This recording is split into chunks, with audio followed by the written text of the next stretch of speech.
దేవునికి మహిమ కలుగును గాక. దేవుని ప్రియబిడ్డలారా, అసలు మనం ప్రార్థన ఎందుకు చేయాలి? What is the necessity to offer a word of prayer అంటున్నారు. ప్రార్థన చేయకుండా నిద్రపోవచ్చా?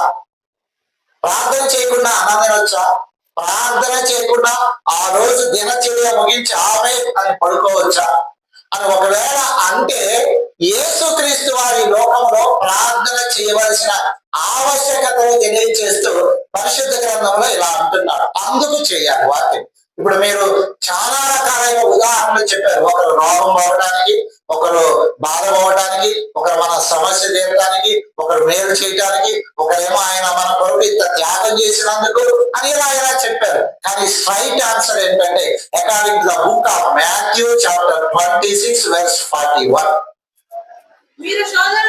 మీరు శోధనలో ప్రవేశింపకుండానట్లు మెలకువగా ఉండి ప్రార్థన చేయండి.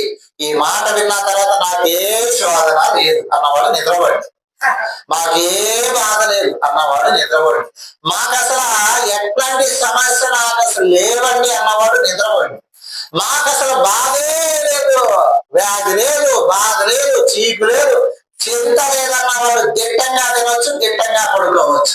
కానీ నా ప్రశ్న ఏంటంటే బాధ లేని మానవుడు ఎవరెక్కడ?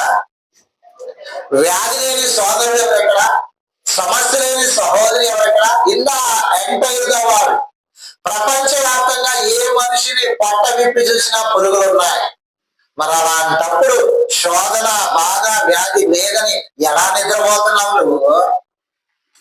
ఎలా దిట్టంగా తింటున్నావు నువ్వు?